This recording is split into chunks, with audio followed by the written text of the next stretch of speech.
We just had a Marvel stat patch. Repeat, it's time for an updated best decks format overview. While there's definitely going to be a number of the usual suspects here in the most popular category, there are actually a number of standout decks that surprised me a little bit when I was shifting through all the data on Untapped. And as always, we're going to close out with a couple of spicy personal picks of my own that I've been finding success with. Let's go ahead and get to it, shall we?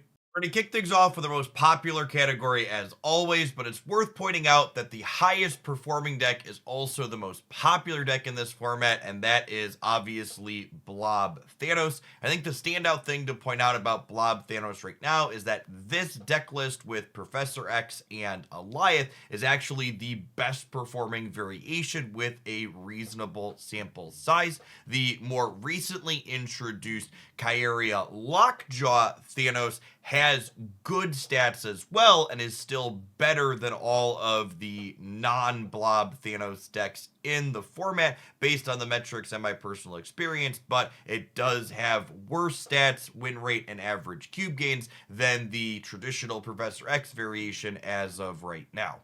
Our second most popular archetype on Untapped.gg, and one that also has fairly strong performance metrics so far, are these Sarah Black Knight variations. This deck has a relatively straightforward game plan. You leverage Black Knight and Ghost Rider to discard an absolutely massive unit to then bring them back at an incredibly discounted rate. Sarah and Zabu mean these 4 energy stat sticks often cost you 3 or sometimes even just 2 energy, allowing you to also play out something like Miss Marvel for additional points, or something like Shang-Chi to interact with your opponent's board on the final turn of the game.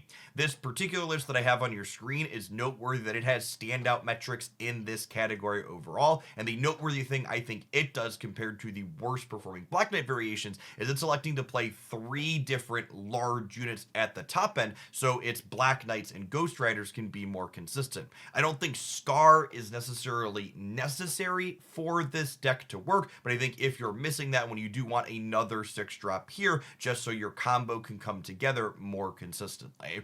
Our third most popular deck per Untapped.gg metrics that also has reasonable stats right now are Lockdown variations. A couple of notable things with Lockdown decks in this week's update, though. The first is that all the top performing decks in this category have moved away from playing Professor X, likely as the 1-2 punch of the nerf on him specifically, as well as Miss Marvel now being a little bit less flexible in how she gets power into other lanes, makes him a little bit more of a liability. The second thing is that freshly updated card for a recent patch, Quake, makes Storm extra tricky, since you could set yourself up to potentially be losing that flooded zone and then utilize Quake to flip that flooded zone to somewhere else on the board that you're winning after the fact. At the core, these decks are really a little bit more of a kind of Zabu good stuff deck than anything that plays that typical Alioth plus Doctor Doom shell game at the top end of the curve to leave your opponent guessing which powerful 6-drop you're going to be slamming onto the board.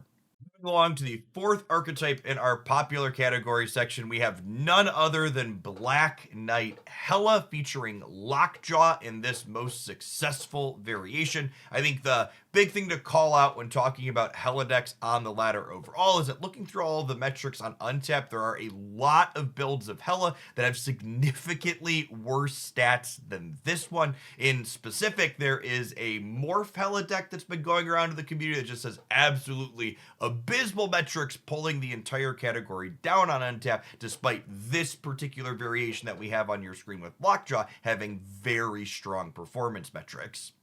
Rounding out our popular decks category is a deck list that's no stranger to this grouping, and that is Classic Destroy here. I think the most noteworthy standout about Destroy as we wrap up the popular decks is that this particular variation featuring Taskmaster is once again coming out on top. I honestly haven't been playing enough Destroy to really know the ins and outs of which bits of the format have changed this dynamic, but in previous best decks updates, the Arnim Zola builds had been outperforming both Taskmaster or builds without either in the past, but right now, with pretty strong sample sizes in the hundreds of games, the Arnim Zola builds are having an absolutely abysmal performance, while this list with Taskmaster has the best stats of any Destroy archetype listed on Untapped currently.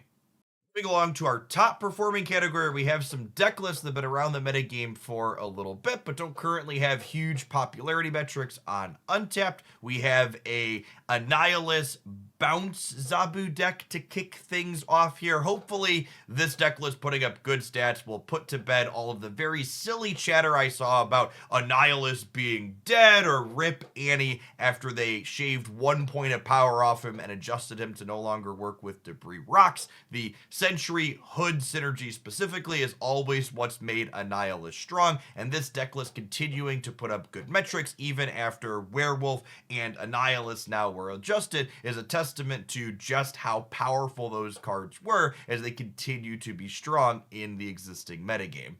Our second top performer this week actually had previously been one of my pocket picks, but it's been picked up by a wider audience and is still enjoying strong metrics for the last couple of seasons now, and that is Zabu's Stature. The greatest strength I think this deck has going for it is the fact that Miss Marvel and Doctor Doom let it spread out lots of power across the entire board without any of its cards ever being exposed to opposing Shang-Chi's with high stat numbers, which is one of the most commonly played tech cards in the game right now.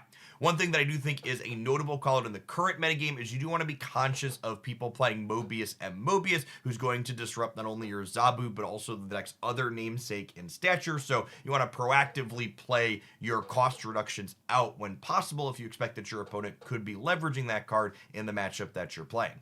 Our third and final deck list in the top performing category this week is the Sarah Tech Cards deck that we saw get popularized last season by a number of different content creators. This deck is essentially playing all the powerful interactive bits, Shadow King, Killmonger, Shang-Chi, Enchantress, and even Legion to screw with the locations on the board, in tandem with cards that have low energy costs and high stat lines such as Lizard, Maximus, and Gladiator. The big thing I think that newer players mess up with this deck to keep in mind is that Maximus is a card that you should almost never be playing on curve. Making your opponent draw 2 extra cards is a good way to make sure their deck works better than yours. So in general, Maximus is going to be a part of the flurry of plays you make on the final turn of the game, as opposed to a card that you play early on turns 2 or 3. Our high potential grouping this week is just a singular deck list. For those that aren't familiar, the high potential lists differ a little bit from the previous category of top performers in that their sample sizes are smaller, but their stats are still impressive. What this basically means is as this deck gets played more, it could continue to be powerful, but it could also level out and become more average as more people get their hands on it.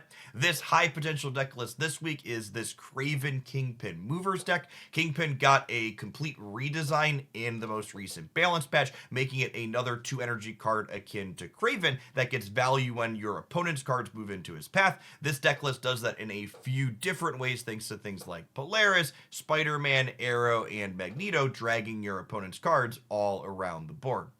As always, to close out a couple of my own personal pocket picks, this first deck that I've been calling Bast and Tax is definitely my favorite thing to be playing in the current format. The combination of Echo, Goose, and Cosmo gives us a lot of proactive board positional control. You get to dictate where your opponent gets to play powerful cards like the Blob, and then we have a bunch of great ways to put efficient stats into play that all get powered up by Bast, whether it's Angela and Bishop growing as we play cards out, Havoc scaling up as a card that often gets to double-digit points worth of power, or something like Mysterio, who fans out across the board putting 3 power in every lane once the deck's namesake assigns his new stat line.